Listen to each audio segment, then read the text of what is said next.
선한목자교회라고 아시죠? 경기도에 있는 교회인데 선한목자교회 담임 목사님이신 유기성 목사님을 제가 10년 전에 이제 신학 공부를 시작하면서 알게 됐어요. 이제 다른 것 때문에 알게 됐는데 그분이 이제 인터넷에 자기 이제 교회 홈페이지에 칼럼을 형식으로 쓰신 게 이게 지금 책으로 나와 있는 게 뭐냐면 영성일기라는 책으로 나와 있습니다. 2012년에 처음 발간된 책인데 저한테도 이제 집에 있어요. 내용인즉슨 24시간 동안 예수님과 동행하는 삶을 이제 우리가 살아보자라는 좋은 취지하에서 유기성 목사님이 이제 자기의 경험을 바탕으로 이렇게 우리가 예수님과 동행하면 좋겠다, 영성 훈련하면 좋겠다라고 해서 영성일기라는 것을 이제 쓰기 시작했고 그것을 책으로 발간했고 또한 2012년도부터 이제 영성 세미나를 그렇게 영성일기 세미나를 계속해서 하고 있다고 합니다.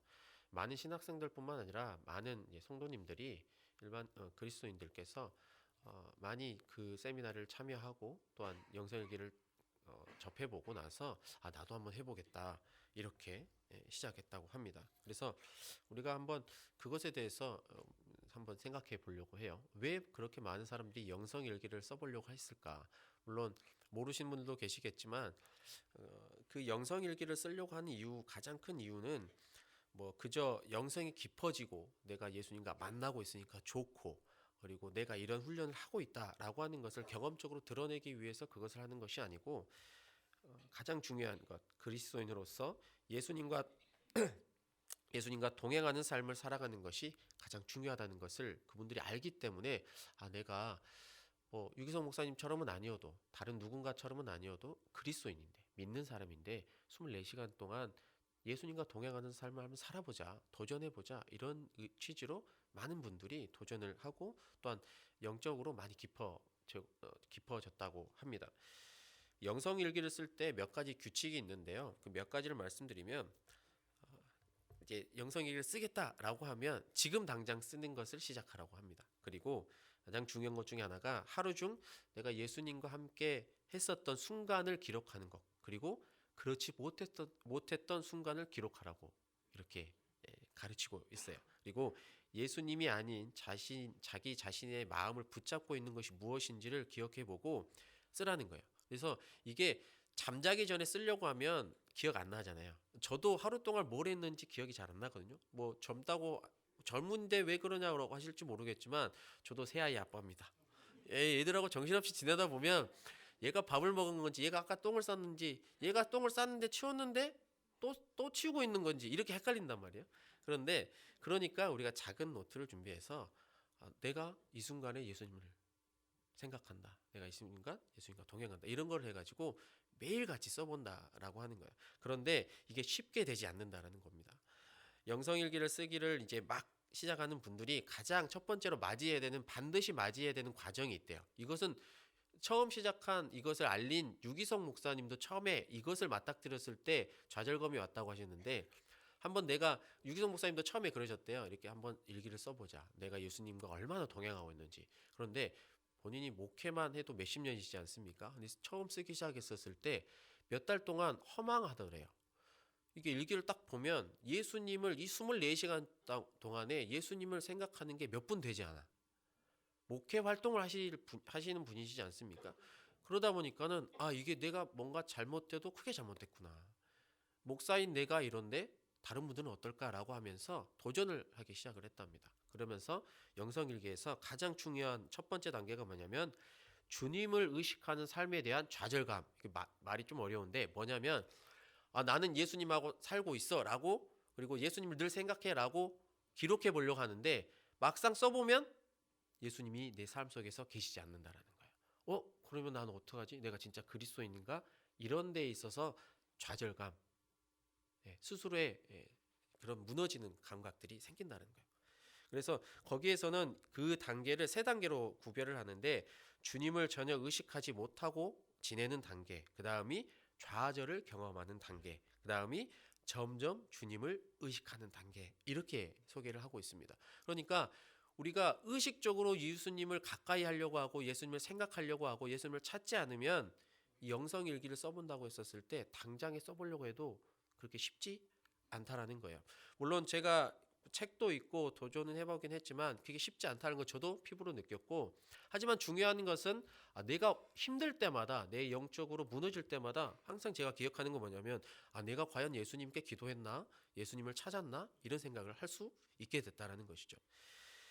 영성 훈련을 하면서 만나게 되는 이 단계에서 말씀드렸던 것처럼 그리스도의 삶 중에서 예수님과 동행하고 있지 않다, 내가 동행하고 있다, 이 단계를 가기 전에 내가 예수님과 동행하고 있지 않네 라고 이렇게 스스로 자각하는 것이 굉장히 중요합니다. 그 사실을 자각하고 인정해야만 예수님께로 나는 할 수 없구나, 예수님께 더욱더 다가가려고 노력하고 나는 부족하구나 라고 이게 생각하기 때문에 성령님을 찾고 또 능력을 구한다라는 것이죠. 그리고 오늘 말씀을 보면 그런 자각을 하지 못한 채 여전히 죄 가운데 살아간 이스라엘 백성들을 볼 수가 있습니다. 하나님의 백성인 하나님의 백성인 이스라엘이 하나님을 가까이 해야 되는데, 이제는 그들의 삶 속에서 유혹적이고 육체적이고 또한 자기들의 마음을 채우는 것들이 눈이 멀어가지고 하나님을 가까이 하지 않았다는 사실을 우리는 알 수가 있습니다. 하나님께서 택하시고 부르신 민족인 이스라엘은 우리가 알고 있는 것처럼 하나님과 굉장히 특별한 관계이지 않습니까? 예수님께서 처음에 오셔서 말씀하신 것처럼 나는 하나님께서 택하신 이 백성을 위해서 온 자지 이방인 너희들을 위해서 온 자가 아니다, 이렇게 말하실 정도로 굉장히 단호하게 말씀하실 정도로 이스라엘 민족에 대한 하나님의 사랑은 정말 애틋합니다. 하나님은 이스라엘의 하나님이 되셔서 이스라엘을 사랑해 주시고 늘 지키시며 은혜를 베풀어 주십니다. 또한 이스라엘은 하나님만을 섬기고 하나님의 율례를 지키며 하나님의 백성이 되는 그런 유일하고 특별한 관계를 맺게 된 굉장히 복된 하나님의 은혜를 받은 민족이라고 할 수가 있습니다. 성경에서는 하나님을 신랑, 이스라엘을 신부라고 일컬으며 결혼의 관계를 비유할 정도로 굉장히 긴밀하고 특별하신 하나님의 사랑을 이야기하고 있습니다. 그러나 오늘 우리가 함께 읽었던 말씀에서와 같이 이스라엘은 이 관계를 잊고 살아가고 있었습니다. 하나님의 백성으로 살아가고 있지 않는 그 모습을 보고 하나님께서 어떻게 말씀하셨는지 오늘 본문 말씀 4절의 말씀인데 함께 읽겠습니다.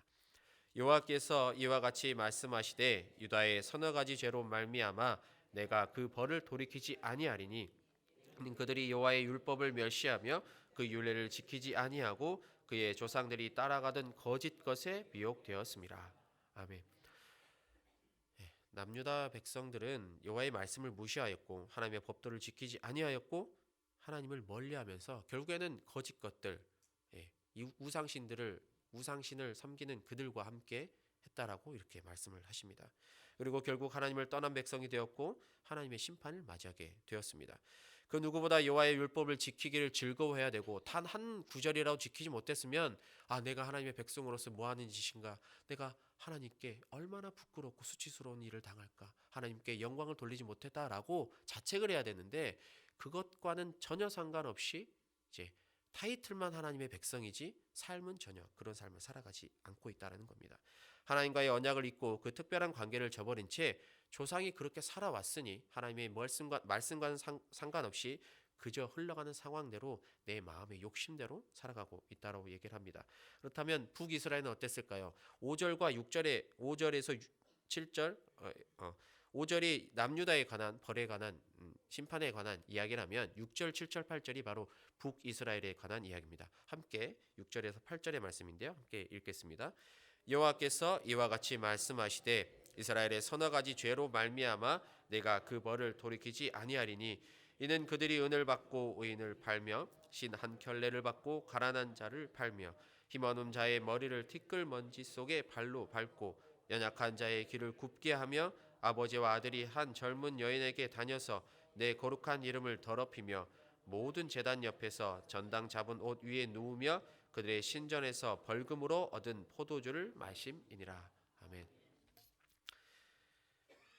남유다가 하나님의 백성으로서 하나님을 올바로 섬기지 못했다, 율법을 지키지 못했다 이렇게 말씀을 하고 있다면 북이스라엘은요, 레위기 19장 18절 말씀에 내 이웃 사랑하기를 내 자신과 같이 하라라고 하는 이 단 한 구절의 말씀을 지키지 아니하고 자신의 마음대로 하나님의 백성으로서 지켜야 하는 명령을 지키지 않았습니다.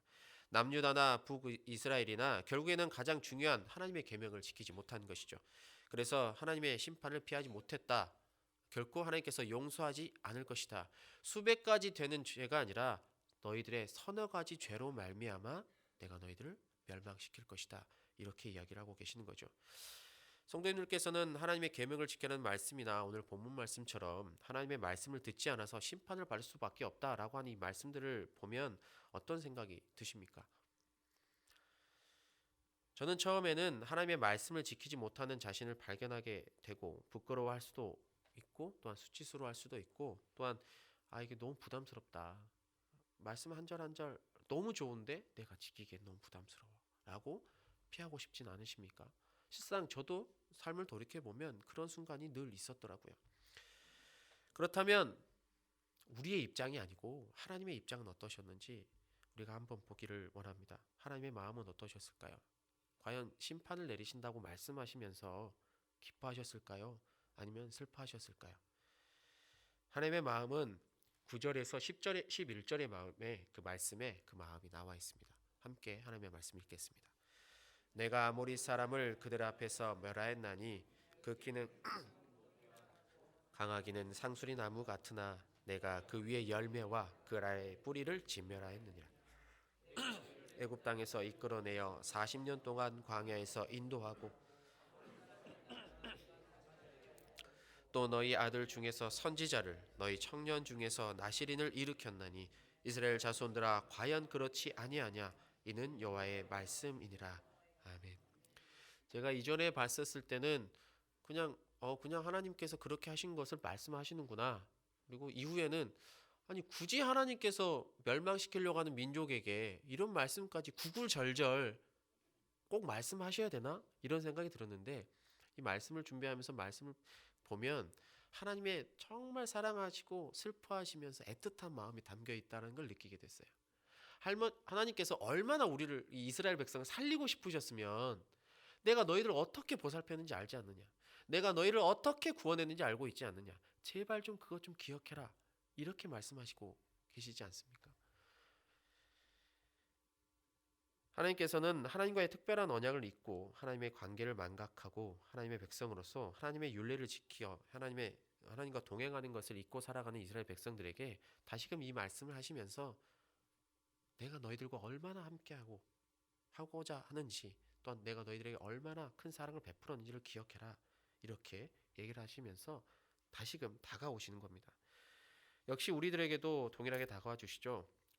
예수님과 동행하고 있지 않다라고 하는 것을 우리가 자각할 때 결국에는 하나님께서 먼저 다가오십니다. 하나님과 동행하지 못하는 우리의 삶을 깨닫게 하십니다. 또한 여호와 하나님께서 우리와 언제나 함께 하신다는 사실을 깨닫게 하시고 예수 그리스도를 믿는 믿음으로 말미암아 구원의 길을 걸어가게 하신다는 것을 우리는 늘 이 신앙생활을 하면서 깨닫지 않습니까? 우리는 이 하나님의 꾸지람과 같은 이 말씀들을 잘 새겨 들어야 됩니다. 우리들 역시 이스라엘 민족처럼 죄 가운데서 세상 속에서 구원해 주셨고 또한 늘 하나님께 감사하는 삶, 하나님을 찬양하는 삶을 살아가도록 우리를 인도하십니다. 비록 그 과정이 괴롭고 힘들지라도 그 과정이 없이는 하나님을 의지할 수 없기에 하나님께서는 비록 본인의 마음이 무너질지라도 우리가 하나님의 심판을 바라보면서 하나님의 연단 가운데 처하게 반드시 그 과정을 겪게 하신다는 거예요. 우리는 기도 훈련, 말씀 훈련, 예배, 찬양 그 중에서도 쉬운 것들만 골라 먹으려고 하지 않습니까? 그런데 하나님께서 원하시는 것은 내가 지금 당장 거부하고 싶은 것, 내가 당장 하기 힘든 것, 그 상황 가운데서 내보시면서 야 봐라, 너 나 필요하지 않니? 너 내가 있어야 네 삶을 살아갈 수 있지 않니? 이렇게 알려주신다라는 거예요. 그러면 그 가운데서 우리가 하나님의 음성을 듣고 그 연단 가운데서 하나님의 음성을 듣고 하나님을 찾는 거죠. 저는 연단을 이런 식으로 표현합니다. 성령님만을 의지하기 위한 훈련, 예수님과 동행하기 위한 훈련, 하나님만을 찾기 위한 훈련, 이렇게 이야기를 합니다. 하나님의 인도하심 없이는 그 누구도 결단코 구원의 길을 갈 수 없다는 것을 우리는 잘 알고 있습니다. 하지만 안타깝게도 이스라엘 백성들은 그렇게 하지 못했습니다. 12절의 말씀에 그러나 너희가 나실 사람으로 포도주를 마시게 하며 또 선지자에게 명령하여 예언하지 말라 하였느니라. 하나님께서 세우신 지도자에게 가르침을 받아야 될 존재들이 반대로 하나님의 종을 죄의 길로 인도하였고 하나님의 말씀을 막아버렸습니다. 하나님의 말씀이 선포되는 것을 막아버렸기에 자신들이 경험한 구원의 감격을 잊어버리게 되었고 다시금 하나님께로 돌아갈 수 있는 그 길이 막혀버렸습니다. 그리고 하나님이 어떤 분이신지를 그들은 알려고 하지도 않았고 찾으려고 노력도 하지 않았습니다. 그들은 그렇게 하나님의 곁에서 멀어지고 말았습니다. 하나님의 백성이라면 마땅히 지켜야 할 의무와 책임이 있습니다. 하나님만 의지하는 것, 그 어떤 순간에도 하나님만 찾는 것, 그리고 여호와의 율법을 지켜야 하는 것이 바로 그것입니다. 그 일을 하지 못한 백성들이 받게 되는 하나님의 심판이 13절에서 16절까지의 말씀이에요. 하나님을 의지하지 않고 하나님을 찾지 않는 자는 그 마음속에 하나님이 아닌 다른 무언가가 계속해서 차오를 수밖에 없습니다. 세상의 지식이든 경험이든 내 신체적 능력이든 우상이든 명령이든 명예든 권력이든 그리고 돈이든 그 어떤 것이든 분명히 하나님을 찾지 않으면 반드시 우리의 마음속에 그 무언가가 하나님이 아닌 그 무언가가 차오른다는 거예요. 이러한 것들을 의지하는 자들은 하나님의 백성이라고 할지라도 하나님의 성전에 모인다고 할지라도 그것은 이미 세상의 노예이지 하나님의 백성이 아닌 것입니다. 13절에서 16절의 말씀은 그 모든 것들이 하나님의 말씀 앞에서는 부질없다 이렇게 얘기하고 있는데요. 아무리 대단한 그 무언가도 하나님께로 가는 구원의 길을 막을 수 없다. 또한 하나님께 다가갈 수도 없다. 그러니까 오직 하나님 말고는 하나님께 다가갈 수 없다라는 것을 하나님께서는 13절에서 16절 말씀을 통해서 우리에게 알려주고 계십니다. 하나님께 우리가 너무나도 감사할 딱 한 가지, 가장 중요할 딱 한 가지, 그 한 가지가 무엇이겠습니까? 바로 예수 그리스도. 한 가지를 꼽으라면 예수 그리스도 말고 다른 무언가가 있겠습니까? 예수님의 다른 이름 임마누엘, 하나님이 우리와 함께 계시다. 정말 멋진 말씀이지 않습니까? 전 임마누엘이라는 단어만 봐도 막 심장이 두근두근거려요. 야, 하나님이 나와 함께 계신다고? 이런 생각이 드는데 나는 하나님과 함께 하려고 하나? 라고 하는 질문을 함께 드려보면 좋을 것 같습니다.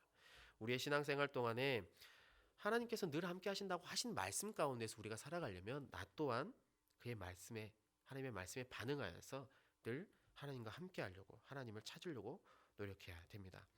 우리 모두는 예수님의 삶을 본받고 살아가야 된다는 것을 잘 알고 있습니다. 물론 그것을 실천하는 데는 큰 어려움이 있기 마련입니다. 하지만 오늘 본문 말씀들을 보면 그렇게 하지 못한 자들이 결국에는 하나님을 떠날 수밖에 없다는 것을 우리는 기억해야 됩니다. 이것은 무서운 말씀이 아니라 수순이 그렇다는 거예요. 하나님께서 우리를 먼저 떠나시는 게 아니라 우리가 하나님을 떠나고 결국에는 하나님께서 우리를 버리신다. 그러니까 우리의 유일한 노력이라고 한다면 하나님을 찾는 것, 이것이 가장 중요하다고 우리는 생각해야 됩니다. 이스라엘 백성들은 하나님의 백성으로서 여호와의 율법을 지키기는커녕 그 어떤 순간에도 하나님을 찾지 않았습니다. 그런 삶을 지속하고 또 계속해서 대를 이어서 대물림을 하다 보니까 그게 이제 삶이 되고 타이틀만, 자기들의 명칭만 하나님의 백성, 그러나 하나님과 전혀 관련 없는 삶을 살았다. 이렇게 우리는 볼 수가 있습니다. 급기야는 옳은 길로 인도하려고 하는 그 수많은 하나님의 노력을 무시하였고 예언자들의 말씀 또한 막아버렸습니다. 그리고 그들의 믿음이 하나님을 믿는 믿음이 아니라 세상을 섬기는 믿음으로 변질되었는데도 불구하고 전혀 부끄러워하지 아니하고 하나님께 나아가지 않았다는 것을 우리는 기억해야 됩니다. 하지만 의의 길을 벗어난 자들을 끝까지 사랑하사 여호와를 찾으라고 말씀하시는데 이게 바로 아모스 5장 4절의 말씀인데요. 제가 읽어드리겠습니다. 여호와께서 이스라엘 족속에게 이와 같이 말씀하시기를 너희는 나를 찾으라 그리하면 살리라. 아멘. 죄의 길을 걸어갈 수밖에 없는 우리들이 선택할 수 있는 길은 하나밖에 없습니다. 그것은 바로 여호와를 찾는 것입니다. 예수 그리스도께서 오신 이유는 분명합니다. 하나님께서 우리와 함께 하시기 위함입니다. 그리고 예수님의 삶을 본받음으로 말미암아 예수님을 찾고 또한 하나님을 찾음으로 계속해서 우리가 구원의 길을 가기를 원하시기 때문에 예수님께서 우리에게 오신 것입니다. 우리 모두는 예수 그리스도를 믿는 그 자들로서 이 자리에 모였습니다. 올바른 믿음을 소유한 자들로서 오직 여호와 하나님만을 의지하고 찾는 하나님의 백성으로 살아가기를 소망합니다. 시편 9편 10절의 말씀 읽고 마치겠습니다. 여호와여 주의 이름을 아는 자는 주를 의지하오리니 이는 주를 찾는 자들을 버리지 아니하심이니이다. 아멘. 기도드리겠습니다. 전능하신